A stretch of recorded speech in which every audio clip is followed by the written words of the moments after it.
Uçsuz bucaksız çöllerden geçen hayat dolu upuzun bir nehir. Nil Nehri. Hayatın olamayacağını düşündüğümüz kumla kaplı bu topraklar, dünyanın en büyük ve en eski medeniyetlerinden olan Mısır medeniyetinin evi oldu. Mısır, Nil'in hediyesidir. İnanç sisteminden hieroglif yazılarına, savaşlarından barışlarına kadar baştan aşağı esrarengiz olan Mısır medeniyetini, temelinden yıkılışına kadar bölüm bölüm inceleyeceğiz. Bu bölümde Antik Mısır'ın kuruluş ve temelinin gizemlerini aralıyoruz.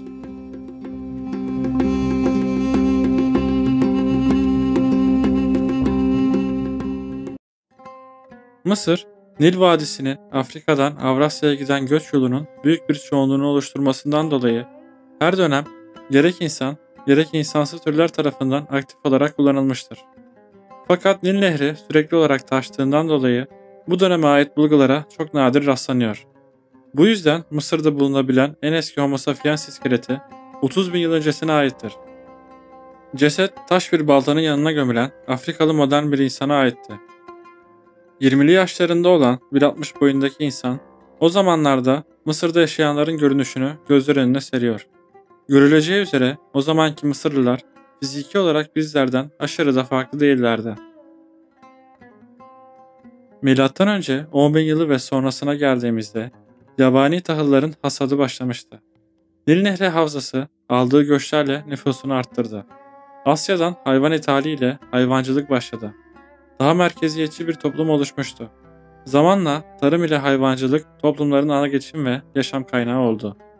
O dönemlerde Sahra Çölü bugünkü gibi kurak değildi. Milattan önce 8000 yılından itibaren Yeşil Sahra olarak adlandırılan ve 4000 yıl süren bitki örtülü, göller ve nehirlerin olduğu bir yarı nemli dönem vardı. Bu dönemin sonlarına doğru iklim, yağmur konusunda daha cimri olmaya, yağmur kuşağı Etiyopya'ya, Afrika'nın daha güneyine kaymaya başladı. Böylece Nil etrafındaki savanlar gitgide kurudu. Hayvanlar beslenememeye başladı. Hayatta kalmak için tek seçenek Nil havzasına göç etmekti. İlk yerleşik topluluklar bu dönemde tarım yapılabilen yegane bölge olan Nil Nehri etrafında birleştiler.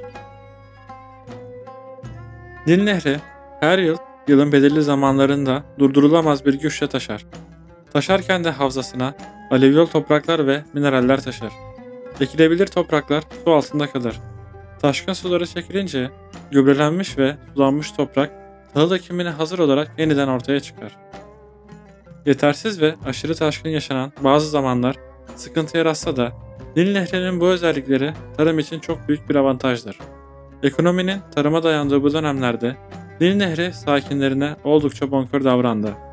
Ekonominin ve hayatın Nil Nehri'ne neredeyse tamamen bağlı olduğu bir düzende tabii ki de dini ve kültürel gelenekleri derinden etkilemiştir.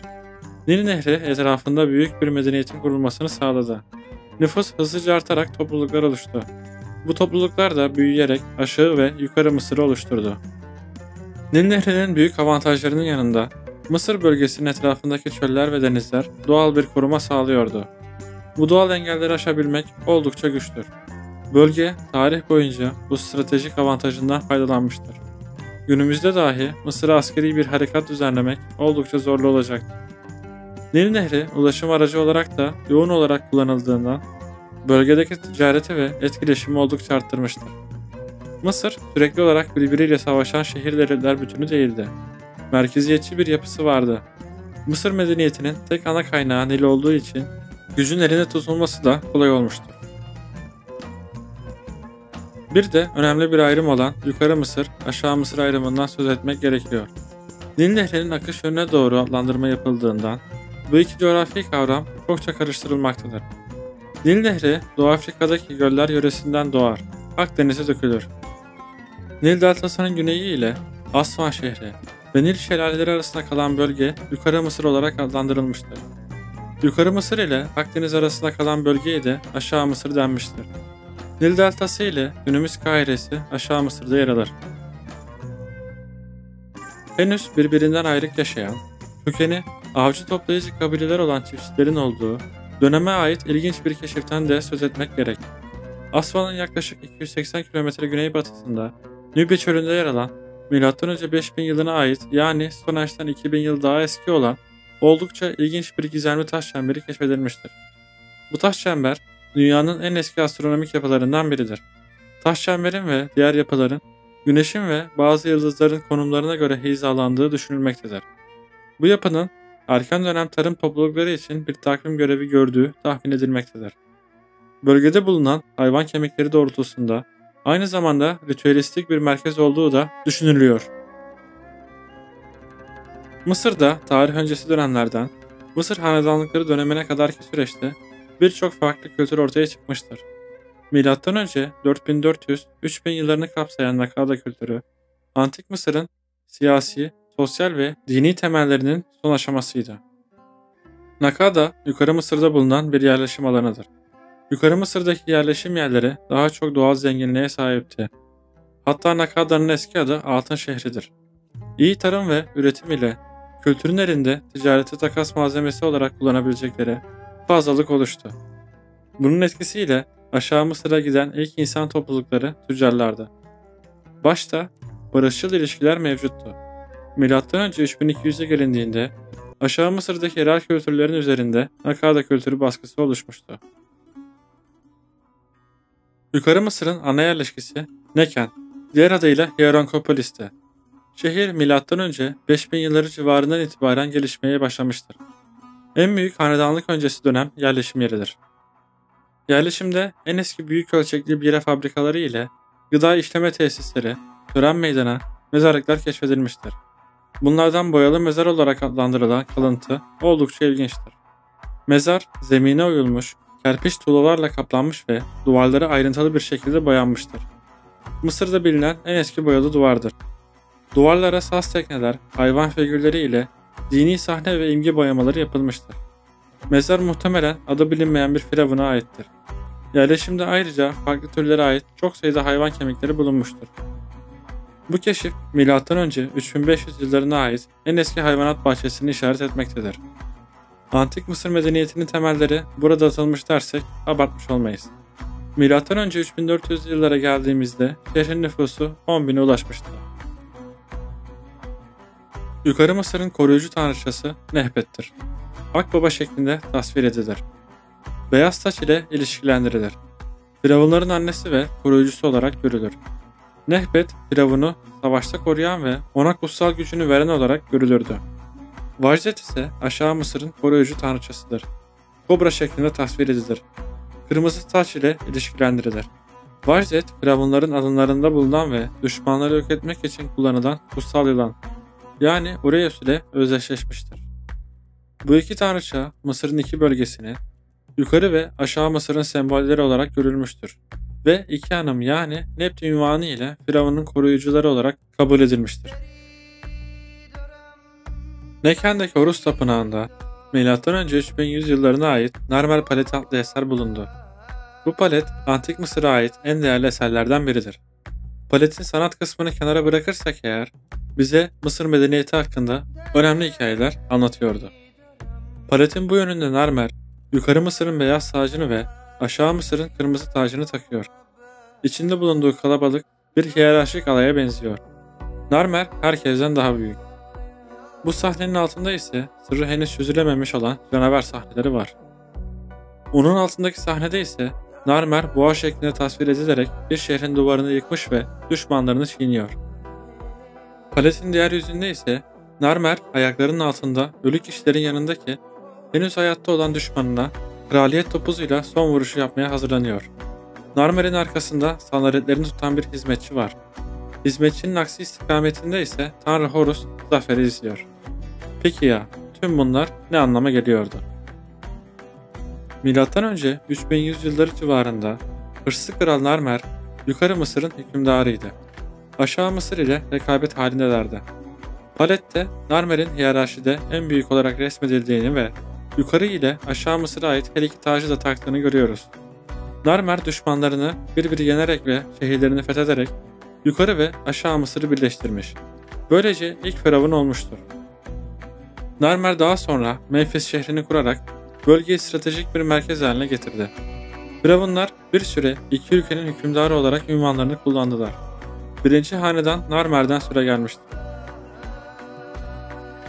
Tanrı Horus çok tanrı inancına sahip Mısır'ın en önemli tanrılarından biriydi.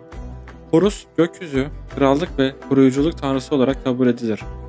Genellikle şahin ya da şahin başlı bir insan olarak tasvir edilir. Onun gökyüzünü temsil eden gözleri, güneş ve ay olarak yorumlanır. Firavun da doğrudan krallığı temsil eden ve koruyan bir hiyerarşik konum olduğu için Tanrı Horus ile özdeşleştirilir. Firavunlar tahta çıktıklarında kendilerine yeni lakaplar seçerlerdi. Firavun, Tanrı Horus'un dünyevi temsilcisi olduğundan ve tanrılarla halk arasında bir bağ kurduklarından ilk olarak bir Horus ismi, yukarı ve aşağı Mısır'ın birleşimi ile Firavun'un iki bölgenin koruyucusu olduğunu vurgulayan Nebti ismi, Horus'un ilahi gücünü ve ebediliğini simgeleyen Altın Horus ismi, son olarak ise taht ve kişisel isimler seçiyorlardı. İlk medeniyetlerde insanların bağlılığı devlet yerine hanelere aitti. Fakat Mısır bu anlayışa zıt bir şekilde dünyanın ilk ulus devletini kurdu. Narmer'den sonraki firavunlar yeni ve henüz sembolik kalan Yukarı Mısır ve Aşağı Mısır birleşimini topluma da yaymak için çalıştılar. Farklı kültür, inanış ve belki de kökenlere sahip insan topluluklarında kendine özgü bir Mısırlı olgusu yaratmayı başarmışlardı. Firavun, yeryüzünde yönetimi sağlayan, zamanı gelince de ahiret yolculuğunu yapan bir ölümü değildi. Kendisi yeryüzündeki tanrıydı. Yani firavunluk dinin tamamlayıcı bir parçası değil, ta kendisiydi. İnsanlar da tanrıların tebaasıydı. Dolayısıyla gücü kendinde toplayabilmek için aynı tanrılara saygılı davranan homojen bir tebaa şarttı. Dolayısıyla Mısırlı olgusunun oluşması yönetim sistemi için önemli bir durumdu. Tamamen tek bir kişinin tahakkümü ve denetimi altında olan bir devlet sistemi oluşturuldu. Mısırlılar olayları oldukları gibi değil, görünmesini istedikleri biçimde kayda geçirmede becerikliydiler. Yazı ve kabartmaları firavunların propaganda aracı olarak kullandılar. Günümüzdeki gibi mutlak gücün güçlü görünmesi otorite için çok önemlidir. Mesela Narmer dönemine ait birçok çanak çömlek gibi eşya Filistin'de bulunmuştur. Bu Mısır ile aralarında sıkı ticari ilişkiyi göstermektedir. Fakat Narmer'in mezarında bulunan bir eser önemli bir Filistinliyi Firavun'un önünde eğilirken resmetmektedir. Yani Firavun çevresindeki dış güçleri ezen mutlak bir güç olarak resmedilirken esasında dış güçleriyle iyi geçinip sıkı ticari ilişkilere sahip bir Firavun vardı.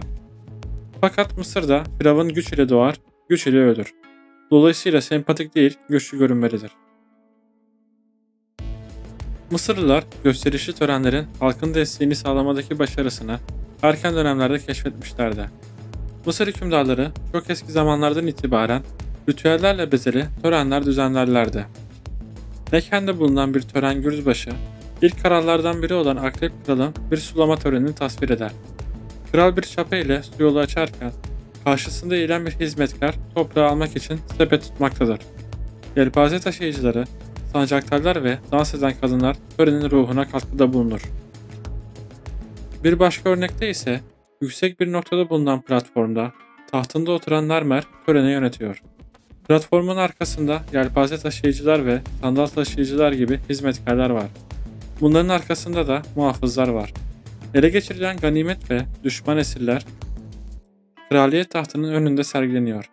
Sade bir benzetimle tören alanı yanındaki çitin içinde tutulan 3 antilop gösterilmektedir. Savaş ile av arasındaki doğanın itaat etmeyen güçleri ile Firavun'un düşmanları arasındaki ideolojik bağlantı Mısır tarihi boyunca etkisini korudu. Mısır'ın siyasi olarak birleşimi ve merkezi, sistematik şekilde yönetilen ekonomik sistemiyle Mısır'da refah arttı. Tabi güç sahiplerinin refahı çok daha fazla arttı. Mısır, Firavun sülalesinin mülkiyeti haline geldi. 1. Hanedan döneminde tüm ülkede uygulanan bir vergi sistemi getirildi. Vergiler tarımsal ürünün bir kısmına el koyma şeklinde uygulanıyordu. Vergisini vermeyenden zorla alınırdı. Toplanan bu verginin bir kısmı devlet çalışanlarına maaş ödemesi olarak kullanılıyor. Kalan kısmı ise işleniyor ya da uluslararası pazarlarda takas ediliyordu. Mısır'ın 1. Hanedan yöneticileriyle birlikte Mısır'ın hanedan öncesi döneminin ilk kralları Abidos'ta el-Ka'b adlı bölgeye gömülmüşlerdir. Seçilen yer Mısırların yeraltı dünyasına giriş kapılarından biri olduğuna inandıkları, falezlerde göze çarpan bir yarıkla aynı hizadaydı. Mısırlara yakışır derecede sembolik bir seçim. 1. Hanedana ait firavunların cenazelerinde insan kurban etme geleneği vardı. Mısırlılar Ka'nın, yani ruhu ve özünün ölümden sonra da yaşamaya devam edeceğine inanıyorlardı. Ölümden sonra Ka geri döndüğünde aynı hiyerarşiye sahip olacaktı. Firavunlar yeryüzündeki insan formundaki tanrılardı. Bu insanlar aynı hiyerarşiyi devam ettirmek için hizmetkarlarını kurban ettirerek aynı mezara gömülüyorlardı. Hatta eşekler, köpekler dahi kurban edilerek gömülmüştür. Firavun Dijer'in 580 kadar hizmetkarıyla birlikte gömüldüğü ifade edilmektedir. Hizmetkarlar kan dökülmeden muhtemelen bu olarak kurban ediliyordu. 1. hanedanın sona ermesiyle, yani M.Ö. 2900 yılında artık bu geleneğe son verildi. Kurbanların yerine Uşap heykelcikleri imal edildi. Erken hanedanlık son zamanlarına doğru iç çekişmelerle dolu bir süreç geçirdi. M.Ö. 2680 yıllarına geldiğimizde Firavun Zoser, 3. hanedanın ve erken krallık döneminin ilk firavunu olarak başa geçti. Bu altın bir çağın, yani görkemli piramitlerin ilk ayak sesleriydi.